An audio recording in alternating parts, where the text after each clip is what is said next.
So Yuka Roya is bringing some travel-related news. First off, visiting the UK for visa-free travellers, including Europeans, is going to be a bit more complicated and costly now. Well, they'll still be able to go to Britain without the visa, but will have to get permission prior to their visit for a fee of about €12, though it will then be valid for multiple entries. It's part of the UK's Electronic Travel Authorisation scheme, or ETA. The Home Office began rolling it out last November for citizens of a handful of countries and will soon expand it to all other nationals. For French people crossing the Channel, it's another drawback of the post-Brexit world. Eliza Herbert and our colleagues at France Télévisions have this story. Be it at the airport or train station, a French passport will no longer be enough to enter the United Kingdom. Visitors from Europe will need permission through what's called an Electronic Travel Authorisation, or ETA. Already in place for some countries and soon to be expanded to most other visa-free travellers, the ETA will come into force for Europeans on April 2nd and cost £10, around €12. It will be able to be obtained online within 3 days and valid for 2 years. For travellers going to London on Thursday morning, the decision caused a stir. It won't stop me from going to the UK, but it's a shame to complicate the rules when they were so simple before. If you go there, it's to spend money. That should be enough for them.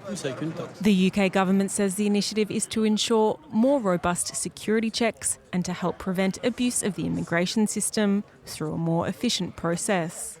Digitisation enables a smooth experience for the millions of people who pass through the border every year, including the visitors we warmly welcome to the UK, who are predicted to contribute over £32 billion to our tourism economy this year.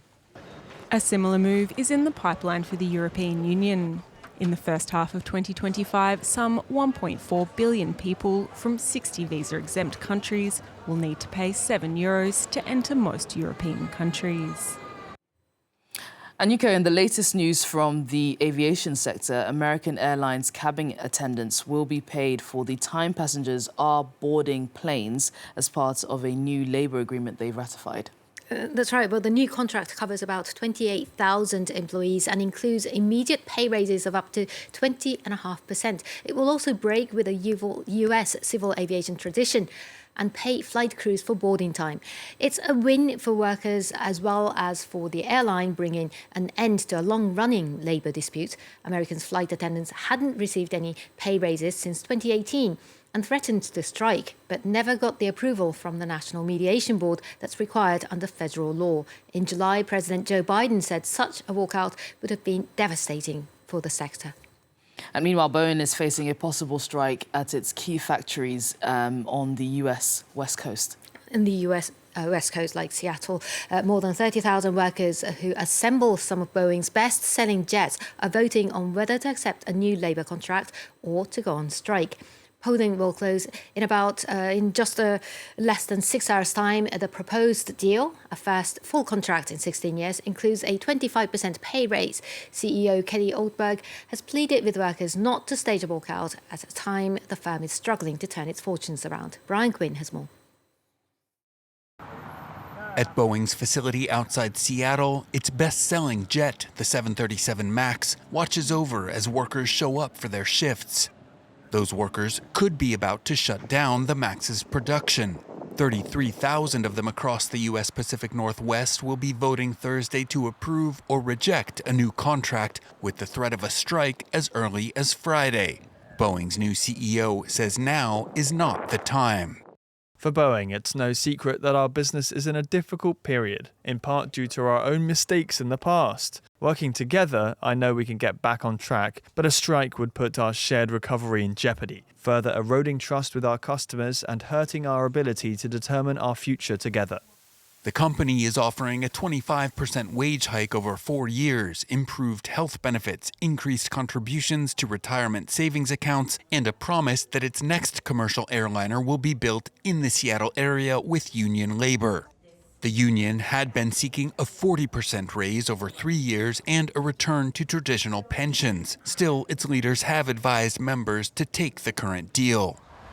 It's a tense moment for the company. Once the jewel of U.S. manufacturing prowess, its reputation has been badly damaged, as a pair of deadly crashes in 2018 and 2019 were followed by a series of quality control issues and safety incidents.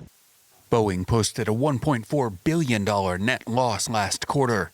Analysts say that an eventual strike could last until mid-November, costing the company some $3.5 billion in cash flow. I'm going to move on now, Yuka, because the European Central Bank has decided to cut interest rates again. For only the second time since 2019, ECB policymakers decided to lower the benchmark deposit rate by a quarter basis point to 3.5%, effective September the 18th. The deposit rate, which is the interest banks receive for parking money at the ECB overnight, was negative until 2019, but was aggressively raised. Some of them are shown here as inflation surged to record levels post-COVID. It was then kept at 4% from September 2023 through June of this year. The central bank expects inflation to average 2.5% this year and gradually go down to 1.9% in 2026, but remains cautious as growth within the Eurozone remains sluggish. And finally, for business, it's the Olympics of the tradespeople. An international competition for various skilled trades is underway near the French city of Lyon. Yeah, the Olympics of the tradespeople, what is it, around 1,400 people from nearly 70 countries are taking part in the 47th edition of the WorldSkills competition. Team France were encouraged by President Macron on the opening day earlier in the week and are now battling it out for gold medals. The biennial event dates back to 1946, when global economics needed to boost up after World War II. Competitions span across dozens of disciplines ranging from construction, manufacturing, welding, computer design and hairdressing and many, many more. Let's hear from the French team's mental coach and last year's silver medalist for stonemasonry.